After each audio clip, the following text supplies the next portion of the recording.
Hey, hey, hey. It has been a minute. Or 2. Yeah. How were your holidays? They were really good. I still have 1 so I have 5 family Christmases, we still have 1 left.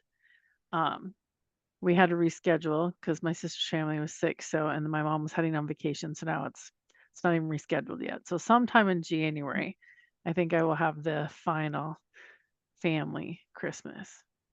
But it was nice, and I know some people get sad that it didn't really snow out, but when you have to travel and go around for Christmases, it's kinda like, "Mm, not missing it so much." Yeah. Yeah. I understand that. We um we just had so I met with my sister and her kids and family on Christmas Eve with our family.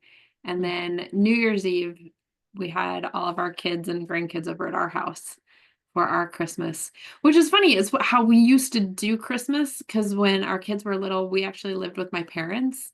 And so we'd do Christmas with my parents upstairs. okay. And I would go shopping the week after Christmas, Mhm. because of all the great sales, and we Right. always told our kids that there was no Santa, like, sorry, spoiler. Yeah.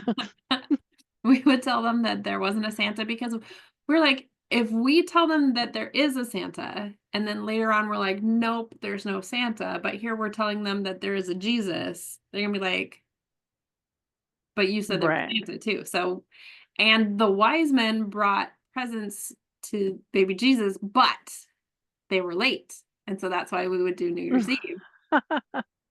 And, so with Ellie now having her own family, I was like, "You know what? How about we just celebrate our family Christmas on New Year's Eve like we did when you guys were little?" So, that was kind of Yeah, we haven't done that yet, but we do the same thing. Once you have grandbabies, it's like, "Okay, whatever works for you, that's when we'll do our Christmas."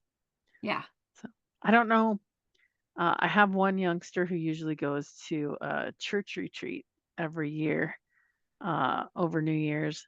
I don't know that she'll be doing that anymore, but, I think she might have, like, grown out of the age group, I think she might be too old for it, but, um, otherwise, that's a really good idea to do it New Year's Eve.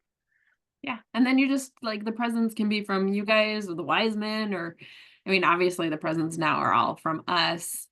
Right. And even with the wise men, we just talked about how they brought gifts and we talked about what the gifts were. And so they knew that the presents they were getting weren't from the wise men, they were from us. Right. Yeah.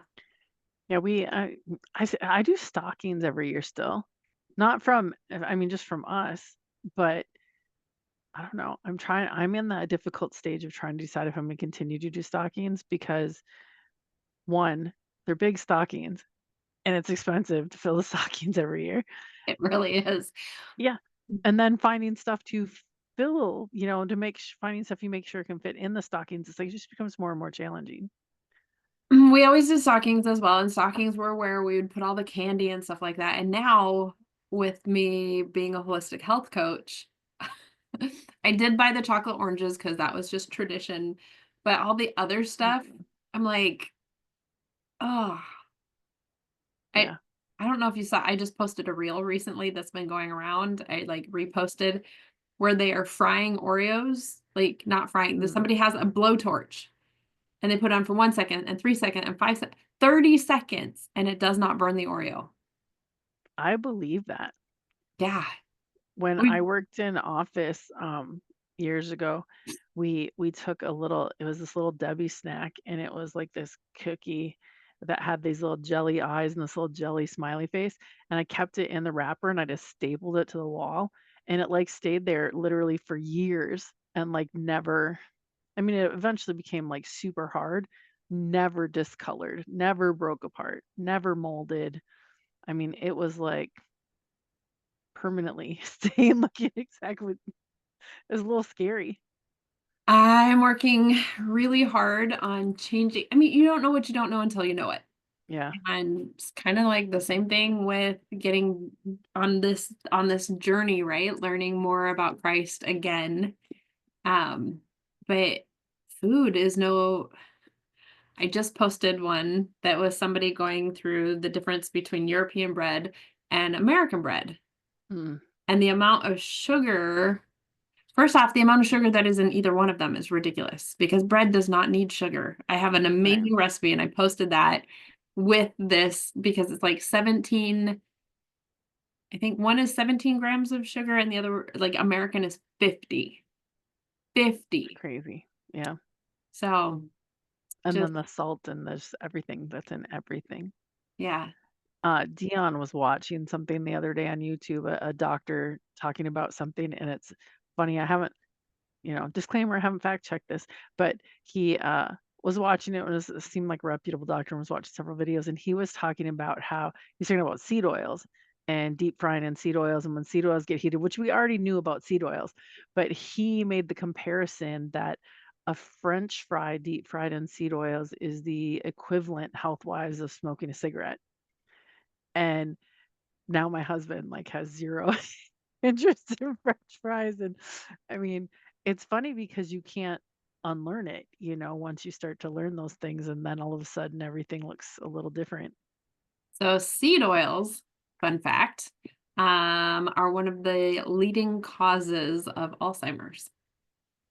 Yeah, Oh, that doesn't surprise me. there's Yeah. something I just posted recently also about how when they stopped using seed oils with cattle, the Mm, cattle got healthier.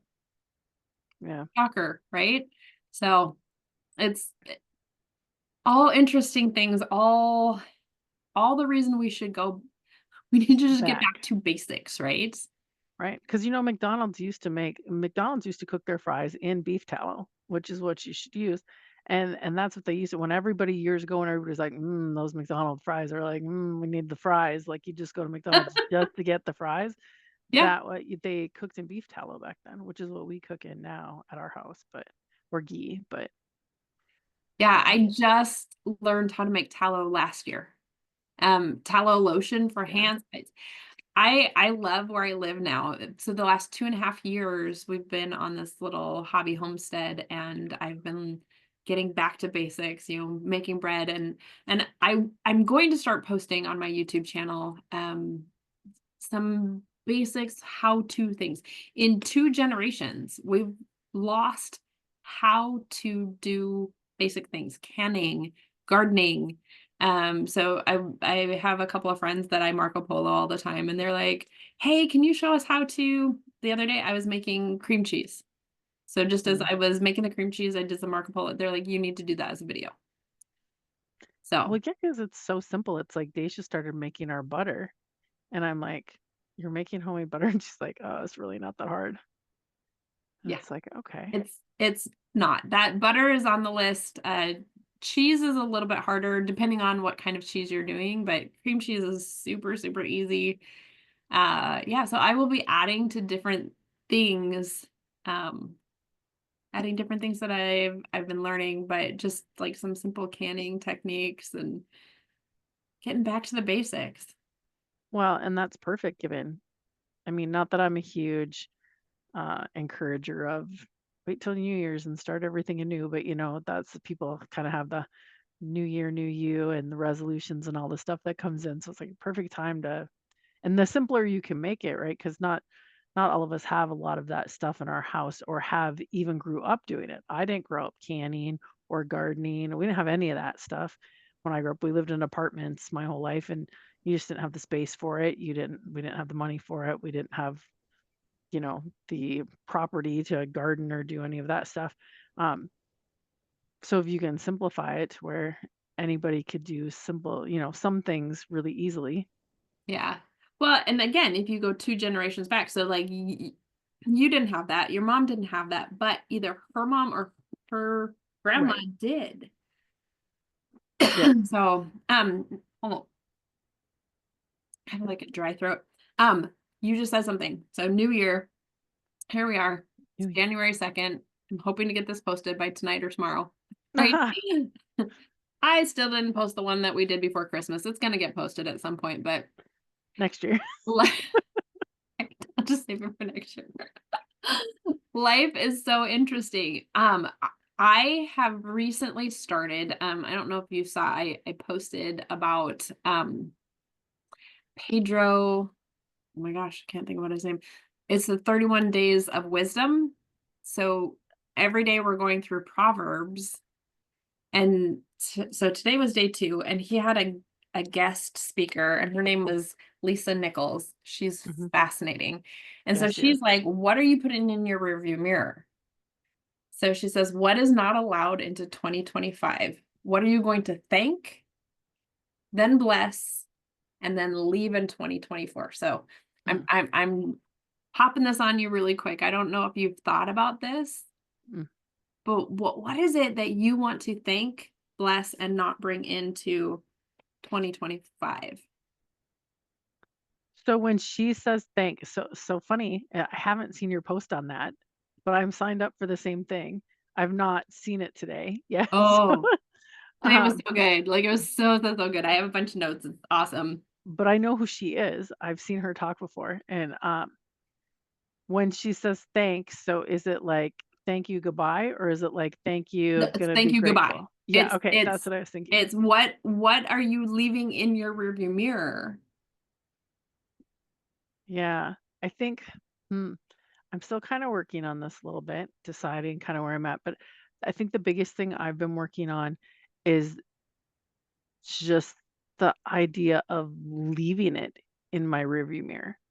Like I am so big in sabotaging myself by allowing the past dictate the results in the future. It's like, so for me, like weight is, a big thing is struggling with the weight. And so it's always like, I've tried everything. It just never works. Like you just go to that past thing and you don't let it go. So really for me, the big thing is, and we talked about this with Ray, where he said, the thing he was, oh gosh, what did he call it? Not an, started with an A, the thing that I had that he prayed for. Oh, Yep. You know what I'm talking about there. I But do know anyway, I don't know what the word he was that he called agreement. it. I don't, agreement.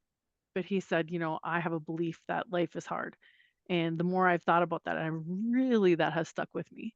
And I think that that ties into kind of I don't want to say stinking thinking. I'm a pretty positive person, even with my strengths. My positivity is really high. But I think underneath in the core, a lot of my drive comes from this idea of put your head down, work hard. Things are hard. You got to grind. Everything has to come at a price type thing. Uh, and so to really make sure that I'm letting that go in practice, not just in prayer. You know what I'm saying? So for you, you can thank that for being there, right? Right. And for Ray bringing it to your attention, you can bless it and say, bless Yeah. Whatever bless purpose that, you served, you've served it. So now you can leave. Thank you. and then leave it in 2024. For me, my Exactly. agreement that Ray helped me to identify and to release was that I am never going to make it, right? So I get really close to my goals, and then, yep, self-doubt, self-sabotage, that happens. Yeah. And I never quite get there. So I have been grateful for the knowledge that that's what I have done in the past. I bless it and I leave That's it in good. the past. Well, exactly. And it sounds funny to bless it, but I really truly do believe that we hold on to what we hold on to until we're ready not to. And whether that's because we have our own epiphany or somebody brings it to our attention, however that comes about, everything serves a purpose. And so I do think it's important to be grateful for it and to bless it and then to acknowledge it serves a purpose no more for you. Yeah. So she said to leave it in 2024 Yeah. so that you can embrace what? For me, I embrace my success. 2025 is going to be a year of success. My word for 2025 is surrender. So I'm just surrendering to what God has for me. He's got Hmm. these things that I've just have not accepted, right? He's had them for me the whole time. God's promises are conditional. If you do this, then this will happen. This was part of the Proverbs 2 that we were talking about. If you do this, then this thing will happen. Well, if you doubt, then guess what? You're not going to make it. But if you Right. sit and surrender and you are obedient, the blessings can come. Yeah. And so she said, trust yourself in clarity and in uncertainty. If you are uncertain about Yeah. something, trust that. Like trust that is not the path for you to go. What she said, to discern, is this, like for me, is this Ronay's idea or is this God's idea? So the certainty comes when it's God's idea, and the uncertainty Yep. is when it's Ronay's idea. Like, oh yeah, this is gonna now not that's not to say that I won't have great ideas, but you take those ideas to the Lord and say, okay, is this right? Is this the way that I should be going? And you will have that clarity that happens when it's the right path to go down. Right. The uncertainty is kind of your red flag. If you Yes. feel uncertain, you generally feel uncertain for a reason. And maybe the first question to ask is it because I'm busy doing my thing versus your thing, God? Yeah. So then she said to ask God, how do I take you everywhere? Mm, It was so good. She was like, it is not my job to convert you. It is my job to show you the God in me. So as you do everything following God's path and not shoving it down people's throats, right? She talked right. about this guy who was like, I just love you, but I have a problem with you. And Lisa was like, okay, what's your problem? He's like, I'm an atheist. I'm totally comfortable in being an atheist. And she's like, okay, so what's your problem? He's like, all you do is you talk about God, you show God in your life, and I love you, and I love all the stuff that you're talking about, but I'm really, and she's like, okay, so where's the problem? Why was he listen to her? He just loves her. She was on The Secret, and so Yeah. just Yep. talking about, right? Yep. So super inspirational. Like she was just, oh So my he gosh. loves the motivational, positive thinking, and law of attraction side of her. But Yes. then when you connect it to God, he's like, come on now, we took it a step too far. Yeah. But Okay. but she's like, it's not my job to convert you. Like I don't have a problem with you. You Right. can be you. And she says, some people you feed with a spoon, and some people you feed with a shovel. Cause, Right. so she said, my job is to feed you the way that you need to be fed. Um, so everybody, oh, this was the thing she said. I have a big capacity for God and not everyone does. So again, is it a spoon, is it a shovel? For me right now, I'm like, I want that shovel. I want like all Right. that goodness and all that beautiful glory of God happening, right? Yeah. But a couple years ago, I probably been like, I need a teaspoon, not even a tablespoon, like just Isn't it amazing too to think how when you really think about it? So like think about where and this isn't meant to like look back or feel bad. It's just meant to be like, wow, we're so human. Um, all this time, and God has so much more for you than even where you're at right now. And but to even look at where you're at now and to be like, God's had all of this just waiting for me, Mhm. just waiting for me. Like God's always seen me this way. God's always wanted this for me. God is always true to his word, and his word applies to everyone, including me.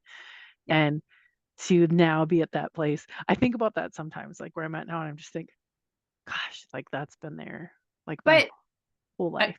a year Like, ago, a couple years ago, I thought I was fine. I was fine. right, Everything was good. Like I had a great, like 10 years ago, I'd have been like, yeah, I had a rocky relationship with God. He and I worked things out. We've right. gone through this. But a year ago, I'd have been like, oh no, I'm totally like, I'm good. And now I go, Well, oh my right. gosh, it was like a quarter teaspoon. That's all I could handle at the time. Right. But And do you a ever year see from things? now, I'll think that the shovel I'm asking for now, I know. I'll be like, oh no, that was maybe a tablespoon. Right. Do you ever think back in terms of like what we're talking about? And like I said, not in a bad way. not in a bad way at all, but I'll look back sometimes and I'll be like, "Oh, yeah, I remember this little sign. I remember this little thing that I didn't pay attention to or wasn't ready for or wasn't." And like you kind of see this pattern of God had this for me. God had this for me. God had this for me. And I just wasn't ready. It's like that thing.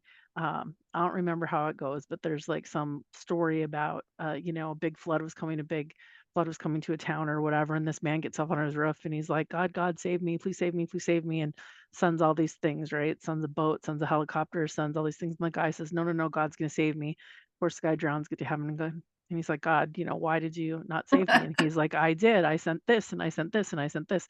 So it's kind of like the hindsight thing where you get to this place and you look back a little bit and it's like, oh, if I would have been ready and I wasn't, and that's just the way it is.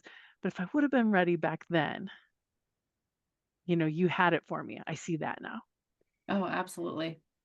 It's kind of, Absolutely. That's such a good like, I I did. I sent you all these things. I was there. yeah, You weren't listening. And so often that's what it is. We aren't listening because we have in our mind the way things are supposed to happen, right? But that's not how it's supposed to happen. God knows how it's supposed to happen, and it's our job to listen, surrender, and obey. right. And I think that's not how it's supposed to happen, and I think that it's not necessarily just because that's how it's supposed to happen, it's not what we're ready for. Yeah. Like, it's kinda like we said, God's always true to his word, and, his promises are always kept, but if you aren't in a place where you really see and understand that that applies to you, I mean, a lot of it, it is very hard, I think, for a lot of people. I mean, look at the mental health epidemic we have in this world these days. It is so hard as a human being to really grasp and understand the concept of an abundant, unconditional, always there for you, you were made in perfect image type of love. Yeah. Like you just think, yeah, except for me because of this or because of this, or, Yeah. so I have even well, I think about my relationship with my parents, right? And sometimes it felt very conditional. yeah, And God's promises are conditional. Like that's if you do this, you're going to get this. But his right, love is unconditional. right. It is there. He will never leave you or forsake you. So you need to make sure you go back to source when you are looking for answers. Go back to source, go to the Bible and look for the answers. Sit in prayer and meditation and ask for the answers. And he's Yep. he's got it there for you. Again, as you surrender and accept them. Accept the gifts. Yeah. And you were saying, what is her prayer every day? God, what was it? Um, God, how do I take you everywhere? She also says she wakes up daily and she's like, this can sound harsh. She goes, I wake up daily and I kill my ego or my she-go. Because she's like, for women, we got she-go. And she wakes up every day and she tells her she-go, she says, you can't come with me. Mm, So you have to wake up and die to self daily and then ask God, what do you want me to do today? Show the God in me so that I become contagious, right? yeah. I was like, that's so beautiful. We don't have to force anything down. She's like, don't sit there and quote Bible scriptures to people over and over and over because that's not what they need. What they need is to see the God in you. And as they see that, you become contagious. Just like this guy who was like, I love you and I have a problem with you Right. because he was an atheist. He didn't want to believe in God. He didn't want to, but he could see how amazing of a person she was. And she's like, that was just God shining through me. Right. I was like, how God you don't cool want is to that? believe in. That's just beautiful. Yeah. What else? I'm Oh, excited to listen now today because I haven't listened to it. yeah, it's really, really good. she talked about using her church hurt also, right? Because hurt people, judge people, Yeah. and that's what happens. That's how church hurt happens. And so she says, just allow imperfections and ask God to help you to help others because you know what that church hurt feels like. Yeah. And so just again, let God work through you and shine from you. Yeah, and I think church hurt is a lot like parent hurt. Like, because when you're a kid, I mean, it's kind of the same idea, right? When you're a child, you don't understand or really realize that your parents are just bigger versions of you. Like they're just learning new stuff, trying to figure it out too. They've never had kids. They don't, they have their own hurts they carry with them. And you don't realize any of that because you don't have the emotional capacity to look at it that way. So as a kid, you're just like, well, you're the parent. You're supposed to do all the right things and have all the right answers. Like that's why you're the parent. And so the hurt is extra hurtful because that's supposed to be your person who protects you, loves you, does all the things. And I think the same thing can happen with church. There's this expectation of you're the church, you're the biblical people who do the biblical things. And it really is, you're a people of a bunch of humans all all messing up on all the things. And I think that can make church hurt extra hard for people. Yeah, there was someone who said to me once that church is a hospital for sinners, not a sanctuary for saints. Mm, that's nice. I like that. Yeah. So I like that. that helps when you start to have that church hurt. Also, like communication would help with absolute everything. That is one of the things that I have learned so well with Eddie Villa and his certification program. Like when you know who you are, when you know your strengths and you know other people's strengths, then you understand best how to communicate with them, right? Yeah. And so often church hurt, family hurt, parent hurt, all of that could be solved by just communicating because most often your intention, your words come out garbage half the time, right? Right.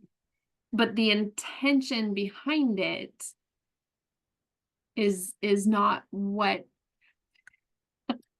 I have an Right. open mouth insert foot disease. Like it is bad. I have said things completely backwards to my husband. Like I was trying to compliment him one time and I was like, baby, you don't compare. Not what I meant to say. He was like, what? And then I got to explain it. Like, like you're so much better than that person. He's like, well, that's not how those words came out of your mouth. Depends on the personality because that's exactly what I heard when you said it. I'm like, yeah, that's a great compliment. But I'm like, but I get what he heard. Yeah. There's other times that I just have a knack of saying things the complete opposite of what I actually mean. And we just celebrated our 30th anniversary, thank goodness. Oh, God has given that man a lot of a lot of patience and a lot of uh, understanding.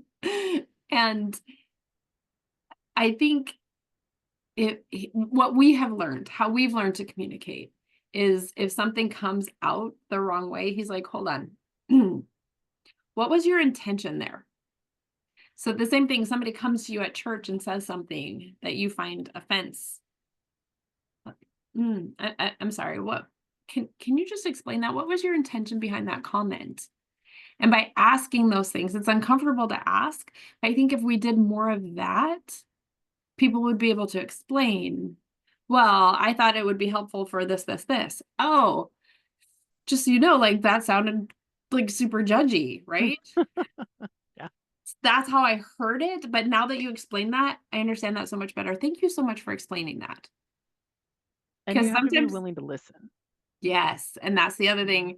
Um, oh, there's a new thing happening right now. I just saw um Kevin Bacon and his wife, Kira. Oh my gosh, they're so fun to They watch. just did this, we listen and we don't judge. Like Oh, they sing this thing, we listen and we don't judge, and then they say something that they were offended by or that they this is so did, great. and the partner can't judge it. They can and it's so funny because Kira Sedgwick is like, Yeah, I'm totally judging you right now. So hold on, give me a second. Yeah. Was this the one I just saw this recently too? Is this the one where she's been getting rid of his t-shirts? Yes. And he's like, "What?" He's like, "Okay, wait, wait." She's like, "We don't judge." Oh my But gosh, that's they're the so cute thing to watch. with everything. If we truly want to understand anyone or anything, Yeah. if you're truly asking, then you can't judge what's happening. You have to go, okay. Because somebody might go, yeah, no, I was totally trying to offend you. And you could be like, oh, Okay. okay, thank you. Right? Yeah. But most often, people aren't truly trying to offend, they are trying to help. Well, and I think open communication uh is always positive if it's really open. I think when you talk, when you just say, "Hey, we if everyone could just communicate openly, if we could all communicate, everybody, I feel like everybody sees like flowers and rainbows and like, oh, if we could just hold hands and kumbaya and openly talk together." And I think people forget about the crucial conversations and that open communication isn't always, flowers and rainbows. And my daughter right now is going through that with a friend where uh, there was just kind of some misconceptions in the friendship. It started with him saying, "I'm not usually myself with you. I'm different with you than everyone else." And she's like, "Well, what does that mean?" And it goes into this whole thing, and it actually really hurt her feelings, a lot of his, stuff that he said. And so she really thought about it and told him, "I really don't know what to make of this because now I don't feel like I know you at all." And it kind of went into this place. And it was funny because he was very kind in what he said and she was very kind back, but he hasn't talked to her since. Like that, like he was good at openly communicating his side, but he definitely struggled with hearing her side. And I think that's so common. Like we're all ready to tell somebody how we feel, but we're not necessarily ready to hear how somebody else may be feeling. Yeah. So Pedro talked about um, if you are offended, Mm, okay, especially at church, a religious spirit keeps people out of the kingdom. So there's a difference between Jesus is not a religion, Jesus is our savior, right? right. A religious spirit keeps you out of the kingdom. A political spirit keeps you out of the kingdom. And a poverty or lack, a spirit of lack, keeps you out of the kingdom. So if you are offended, you Mm, have to sit there and go, okay, where am I sitting?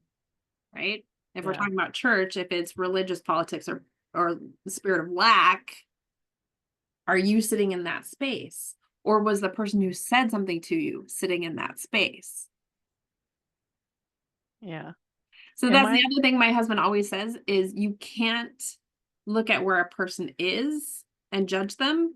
You need to look at where they came from because you don't know. You haven't walked their path. You haven't seen how far they've come. right? And just don't judge them. Like just don't. I got I I mean, mean, I'm you high can say that. positivity. I heard my I know my basement of my positivity, right? It's like I'm super judgy. Uh and Positivity is super judgy. and Why can't you just be happy? I am super judgy on like the surfacey level, but I really am one. I'm very empathetic in terms of really just looking at like why would somebody do the things they do and where would they come from? And I think, yeah, I mean, I think maybe it's because so much of my hurt has healed that it's easy for me to see that everyone has something and that I'm not going to necessarily understand it. But I think it's the whole hurt people type thing, you know. If you still carry a lot of things with you, I think it's harder to be more accepting of other people. Yeah. Well, I am super excited that you're going to be doing the 31 Days of Wisdom also. So we will be able to talk about this because I can't wait to hear what you have to say. I didn't watch, she did another half hour. I haven't watched that Mhm. one yet. Um, so I'm just, Lisa Nichols was amazing today. Pedro is awesome every day. He's just bringing information and breaking down Proverbs. And so Yeah. I'm excited about this. Like, it's a great way to start 2025. Yeah, she has amazing energy. Yeah, She's really, great. really, really does. So, what I want to leave everybody with is, what are you leaving in your rearview mirror? So, what are you going to thank, bless, and leave in 2024? Post in the comments. I'd love to hear that. Do you have anything else for us? I don't. All right. Hope You you guys close have it off so nice that I don't need to. I just get to be like, "Bye, everyone." all right. Hope you all have a blessed day.